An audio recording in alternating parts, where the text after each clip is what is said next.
Welcome to Northamptonshire's Safeguarding Adult Board's overview of Safeguarding Adult Review reference 021 Temple Court Care Home. We may refer to the Safeguarding Adult Review as a SAR or as a review during the session, but they are one and the same thing. So my name is Suzanne Binley and I'm the Business Manager for the Safeguarding Adults Board here in Northamptonshire. I'm joined on this session today by three colleagues. Firstly, Heather Roach, who's the independent author of the report. Hello. Georgette Fitzgerald, the chair of the SAR subgroup. Hello. And Chloe Roberts, project officer with the Safeguarding Adults Board. Hello. So the aim of this session is to provide you with a brief overview of SAR 21, the findings and the learning. I'm going to hand over to Georgette now, who's going to take you through the background to the case. So just a little bit about safeguarding adult reviews. Under Section 44 of the Care Act 2014, safeguarding adult boards have a statutory duty to carry out safeguarding adult reviews. There must be a review for an adult with needs for care and support when neglect or abuse is suspected, and there's reasonable cause for concern about how agencies have worked together. Northamptonshire Safeguarding Adults Board has a specific responsibility for determining whether a SAR is needed for adults living in Northamptonshire. The key purpose of a SAR is about learning. It is not about blame. And SARs are supportive multi-agency processes where agency contact and practice is looked at and lessons are identified. Reviews need openness and critical analysis. They explore the decisions made and actions taken. Any gaps in practice are identified. Good practice is also identified and recognised, and recommendations are made to change or improve practice and services in the future. So SARs are about identifying and learning lessons. The reviews look at what actions need to be taken and what changes need to be made, especially in the way we all work together to safeguard adults. It's not about apportioning blame to individuals or to organisations. And Northamptonshire Safeguarding Adults Board maintains oversight of any agency actions from SARs. Some general points about safeguarding adult reviews. They're led by people who are completely independent to the case. In this situation, Heather is our independent author. They're supported by agency who's worked with the adult, but a panel member won't have been directly involved with the adult. And it involves families and key personal contacts. They are also involved in contributing to the review. So in this situation, contact was made with a number of families, and many of whom have contributed to this review. SARs are usually published, and you'll find this review on the Northamptonshire Safeguarding Adults Board website. So the referral for SAR 021 was made in May 2020, and the referral raised concerns about potential neglect in the care and treatment of residents at Temple Court Care Home in Kettering. But this was during the first COVID-19 lockdown, and at the time of the referral, it noted that 14 residents had died. I'm going to hand over to Heather, who's going to take us through the key elements of the review. Thank you, Georgette. As you say, this review relates to Temple Court Care Home in Kettering, which was a nursing home which catered for up to 54 residents who were elderly and some with dementia.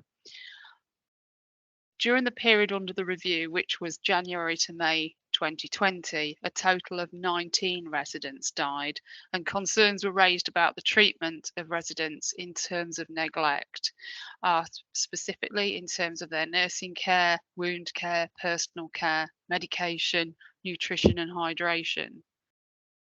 What I would say here is that this case took place during the first national lockdown.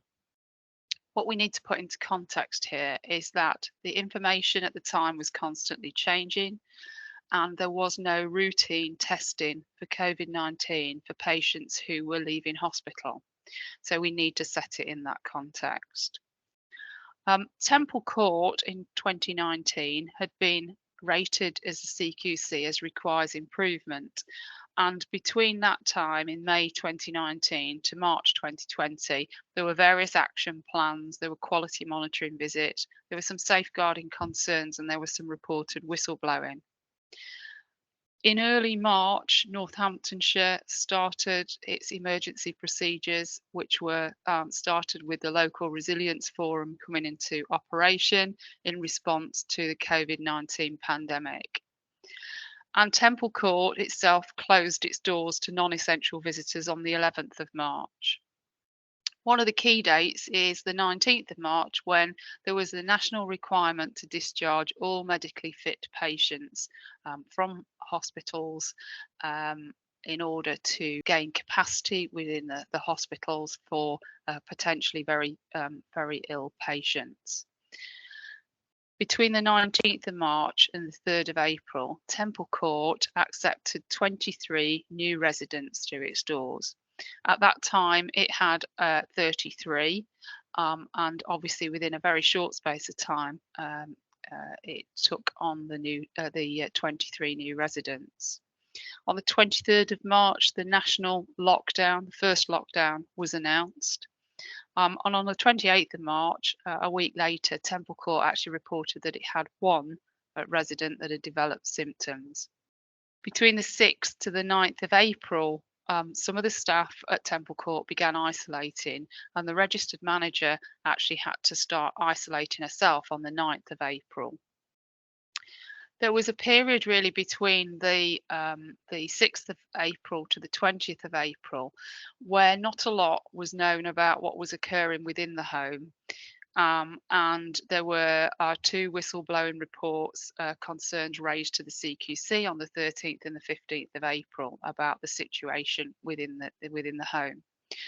And on the 20th of April, a deteriorating situation within the home was discovered when a quality improvement nurse actually called the home. The situation, as it developed, required some joint action then between the local authority and what was the clinical commissioning group, now the ICB. And on the 2nd of May that year, there was the deployment of a tactical health team into the care home to try and support it to recover.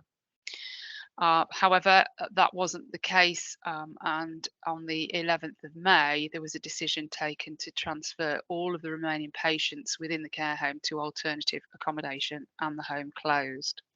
So that's the kind of overview of the timeline and what happened within the care home. What I would say is that this is not all about COVID-19. This is an exacerbating factor, I think, in this particular case, and really this is very much around the impact of what happened during those few months, but really a care home that was at times making progress, but then also not able to sustain that progress as it went forward, and then just exacerbated by what happened with the pandemic and having to go into a national lockdown. Thanks, Heather. That was really interesting. You identified 6 key areas of learning during this SAR, the first of which was quality monitoring. What more can you tell us about what you found? So in terms of how quality is monitored within providers such as Temple Court, particularly within this case, as I say, there were some reoccurring issues following the CQC inspection back in 2019. The same issues reoccurred, and there was something of a chaotic approach to how the action plans were all pulled together. It's particularly important when there are different commissioning bodies like the CCG, the local authority, who commission these services to be able to collectively monitor, if you like, and share information. Not all the information I didn't feel was considered by the people who then go and monitor the quality within this particular care home. So, for example, there were some anonymous reports earlier in 2020 with regard to the staffing levels within the care home and some of the reoccurring issues around hydration and nutrition and care plans, etc. So I think it's really important that whatever system is employed to monitor providers, they do get that overall picture, which includes feedback from families, feedback from patients, safeguarding reports, whistleblowing, and it is all brought together within that monitoring system. I think obviously at this point when the national lockdown happened, the quality monitoring really was restricted, particularly in terms of CQC stopped carrying out inspections, and most of the kind of monitoring was done via the telephone. So there was very little personal interaction, if you like, with the home. It was kept very much to a minimum, which it was across the country. So again, the coordination of that quality monitoring and the consolidation of the action plans is really key. Using all the available information to build the picture of the service is really important. And for providers that are graded as requires improvement or inadequate, it is about that increased support and monitoring for those services to enable them to hopefully improve and to turn themselves around. And I think, one of the things we identified was a real opportunity through the new integrated care system to be able to work closer to make sure the resourcing within quality monitoring is adequate and sufficient to be able to do a really have a really effective process. So Heather, you mentioned previously just about the national instruction about hospital discharge and freeing up beds. Can you tell us a little bit more about what you found? Yeah, so in terms of hospital discharges and admissions to other providers, care homes such as Temple Court, there was national guidance issued which detailed 4 different pathways, and the majority of patients would be exiting on pathway 0, which was to return home without any additional support. What I've not been able to do through the review is evidence the percentage of discharges on each of the pathways and in terms of the responsibility for accepting patients, new residents into a care home, that comes down to the registered manager. So in this case, 23 new residents were admitted to Temple Court in 16 days. And that did lead to the information exchange really between acute hospitals and the care home being suboptimal, and not all the information about each patient was able to be transferred. What I would say about the discharge of patients to this particular care home, whilst 23 were admitted, the registered manager did refuse to take 4 patients whose needs were quite significant. Some of the learning from this particular area, though, is around the oversight of this transfer by the system overall, the emergency system, if you like, the local resilience forum, and the different cells that were set up to manage this, and the senior management at Amicura Limited. All of those needed to have that greater oversight in terms of what was happening, the speed at which it was happening, and to make sure that individuals, were properly assessed and had the right personalised care. Thanks, Heather. Infection prevention control would have been of paramount importance as well at the or during the pandemic. What did you find as part of the review on IPC? So again, the responsibility for IPC rests with the registered manager. But as I said at the top of the meeting, the guidance around particularly how COVID was spread was constantly changing. The routine testing of patients leaving hospital didn't commence until the 20th of April that year. So during the period of time we're talking about and the transfer of the 23 residents to the care home, there was no routine testing. We found that the IPC measures within the care home, according to the practitioners, said that they weren't sufficiently embedded. And despite what senior management at Amacura Limited said around, individuals coming into the care home and being isolated, there was a real lack of oversight by them and actually checking that that was happening. In terms of the learning from that, IPC generally needs to form part of that provider's culture, and senior managers really need to make sure that it is being complied with, their policies are complied with. You need to make sure that there's appropriate risk assessments for not only the residents, but the staff and potential visitors and families. And one of the things that we suggested was potentially making sure that IPC measurement is built into contracts, is obviously built into quality monitoring. And there's some really good guidance on the CQC website about developing effective outbreak plans, because it's not just about COVID. Going forward, it can be any kind of infectious disease or issue that a particular provider experiences, and it's really important that those key IPC measures are in place. Thank you. What can you tell us about guidance, support and management oversight at the time?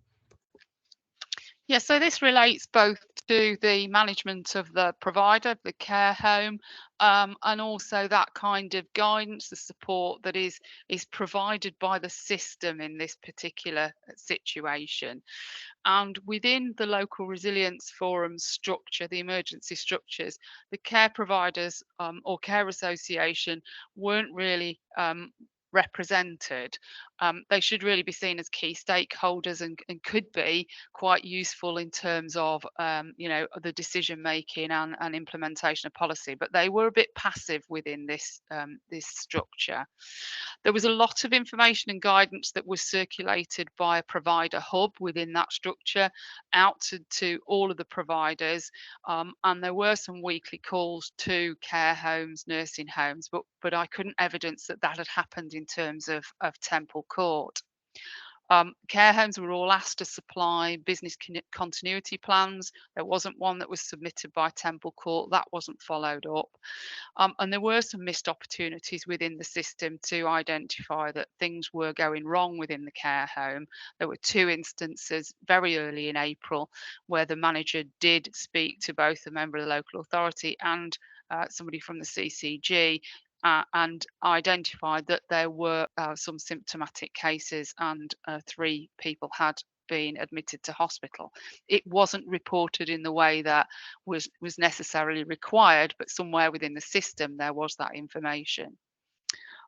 Ultimately, though, it comes down to providers having that responsibility to make sure that they can run a service properly and appropriately and keep it safe, even during these kind of extreme situations. So the learning from this particular area was, as I say, care providers and care associations becoming more part of that emergency response, really having that proactive approach and contacting providers, but also monitoring the uptake. If care homes, nursing homes are not taking up the offer of weekly catch-up meetings, or are not very obvious in taking up those offers, and I think that's a time to ask why and follow that up. Ensuring business continuity plans within providers are current and up to date, and that's a provider responsibility. And making sure that when they're being inspected or quality monitoring's taking place, asking to see the continuity plans and seeing what that looks like. And one of the things that I recommended from this review was really embedding the enhanced healthcare to care homes model, which is a real person-centered approach. And that it's really helpful not only for the residents, but also for a registered manager to know that that individual who's coming into their care home will get an assessment within a period of time. And it's about having that more personalised approach to making sure, you know, they're registered with a GP, and making sure that their needs are met. So leading on from that, what was the quality of care and the culture like at the time? Yeah, so in terms of when the situation within the home really deteriorated, there was just a lack of basic care. You know, there were issues around skilled staff. There was a lack of staff, obviously, because of the situation that people were self-isolating. But this was also a home that was reliant on agency staff to maintain its staffing. There'd been medication issues, there was things around equipment not working, and that wasn't just reported during this particular time. There were some issues earlier that families had actually commented upon. The agency staff that took part in the review, they said they had no access to residents' care plans. So how can they plan, you know, to meet their needs?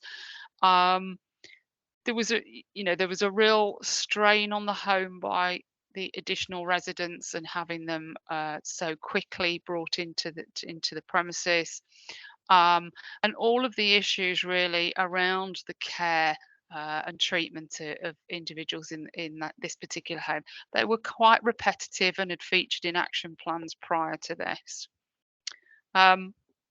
As I say, there was quite an over-reliance around the agency staff, but it was really apparent that there was an absence of that kind of managerial oversight, particularly when the registered manager needed to self-isolate. So I guess in terms of the care and culture within the home, the practitioners who worked within the home who took part in the review said it was a really great place to work when the staffing was appropriate and they could do their job to the best of their abilities. And also from the family's perspective, they recognised that there were some really good nurses, there was some great care staff, and when the staffing's right and when the culture's right, it's a really it works really well. So for me, it's very much around the culture being set by a registered manager. They are really key to maintaining a great working environment and an effective working environment, but they require support. It's a position of much responsibility. They need the support from their line managers, as well as, in this particular case, the system overall. It needs to be a culture that's open, that it's transparent and it's responsive. So when complaints were made by families prior to going into lockdown, they needed to be responsive and see that some action was taken.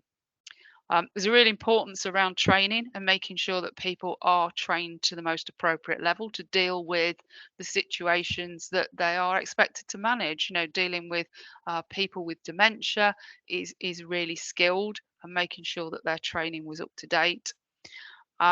And a couple of things that really highlighted from the review. There is a code of conduct for healthcare workers, and it is a voluntary code, but it is a really useful benchmark as to, you know, what people should be able to do and the standard that they're delivering it to. So I think that's a really effective code for people to work to and to take on board as a provider.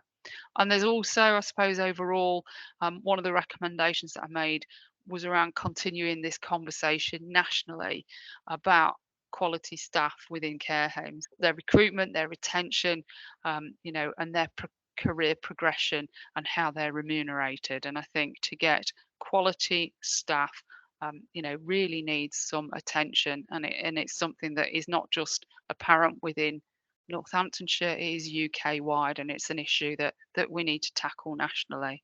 It's a really good point, Heather, isn't it? That last one. It's not just affecting local care homes, but it's a national issue. What can you tell us about safeguarding and whistleblowing? So in terms of safeguarding and the whistleblowing reports, there wasn't a significant volume of safeguarding concerns prior to the 20th of April, but the ones that they were all in relation to quite similar issues. Again, it goes back to not enough staff being within the home, over reliance on agency staff, issues around patients' hydration, nutrition, and that sort of thing. The two anonymous reports to the CQC in April, again, related to kind of the deteriorating situation, bruising on patients, just not being able to provide that basic care. And when those reports were realised, there was a really proactive and significant response from the local authority and the CCG, and that deployment to the health tactical team at the beginning of May. We found within the review there was a real difference of opinion around the responsibility of what the tactical team was sent in to do and the care provider. But at the end of the day, the actual process of deploying staff, going into the provider to try and support it and ultimately protect the residents was really quite positive. In terms of the safeguarding and the safeguarding policy at Temple Court, we were provided with a policy that was somewhat generic. It had out-of-date language, and for me, that demonstrates not a really positive attitude to safeguarding. And I think that is something that providers really need to have front and centre, a policy of safeguarding, what to do, how their staff are trained, and to really understand it as a preventative tool, really, more than anything. And I think in terms of the whistleblowing aspect of this, we definitely heard from practitioners that they were not happy to use the whistleblowing policy of the provider or actually their own agency, and they used the CQC process, which is fine. But actually, one of the things that needs to develop for future reference is really, to build staff confidence in whistleblowing processes. It's really key that, when complaints are made or issues are addressed, that some action is taken and that it's obvious and it's clear and it's transparent that action's being taken. For providers, having that current, really accessible safeguarding policy is really important, but making sure that their staff fully understand it and it is really embedded is a key priority for them. And one of the final things really I'd say about this is when the intervention happened in May and the tactical team was deployed, there was an initial decision to move some of the residents to relocate to different providers and different locations. And then on the 11th of May, all residents were moved to alternative accommodation. The information provided to families at that point was fairly scant, and some family members found that their loved ones had moved already. Some were getting ready to be moved, and there was just that lack of information. And I think in any home closure or movement of a huge number or a large number of patients or residents, it's really key to keep the families involved and know where their relatives are going to be moved to and why. Thank you, Heather. A lot of safeguarding learning. I've got a couple of questions for you.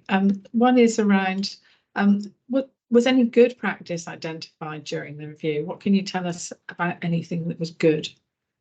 Yeah, I think there were a couple of main points really. In terms of the infection prevention control measures, public health had a good process of sharing learning through cases, disseminating what had happened and best practice. So I think that's a really, good point to raise because this was a developing situation where things were changing constantly, and so being able to disseminate learning and cases out to providers was really key. The second really positive point was about when that situation within Temple Court was discovered. There was a determined and real significant effort taken to try and support the home to recover, and that was the first time that the tactical health team had actually been used and deployed. So I think that was a really, really effective point to mention. Thank you. And you've touched on some of this already, but what were the missed opportunities? Looking back at all of this, what could colleagues do differently, knowing what we know now? I mean, I think hopefully in the future we won't experience a pandemic on this level in any of our lifetimes, but it's a significant incident that there is so much learning from. And I think the biggest thing for me is around the emergency system and the overall management of the care home didn't recognise that impact of 23 new residents going into the care home in such a short space of time. The system didn't proactively support the care home in its efforts, and neither did the senior managers have that grip or oversight on what was happening. I think that lack of oversight and the fact that the situation was deteriorating within the home was missed. As I say, the registered manager did speak to a couple of people early on in April about some of the symptomatic residents, but either that significance wasn't made clear or it wasn't recognised at that point. So what could be done differently? Well, for me, I think it's around decision makers within the system really needing to consider the impact of what a policy decision is. In this instance, obviously the policy was made by central government. It was then disseminated locally, and then the local aspect of it was developed, and it is thinking about what is the impact on all of our key stakeholders in this situation, albeit it's really easy with the benefit of hindsight and slower time to look at this was an emergency situation and things were being done in fast time. I think also the greater involvement within that system of key stakeholders such as the care providers, being more proactive in supporting the care homes, understanding who isn't engaging, and that just better management oversight and grip by the providers, senior managers. There's a lot of information there, Heather. Are there kind of key messages that colleagues can take away from this review?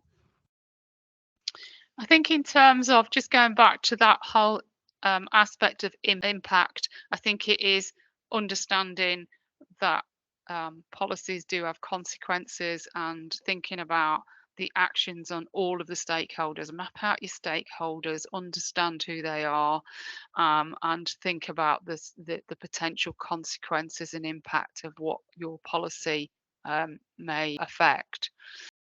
The whole system, the emergency response being more proactive in terms of that support to the care providers and the closer monitoring of providers that are rated as inadequate or requires improvement.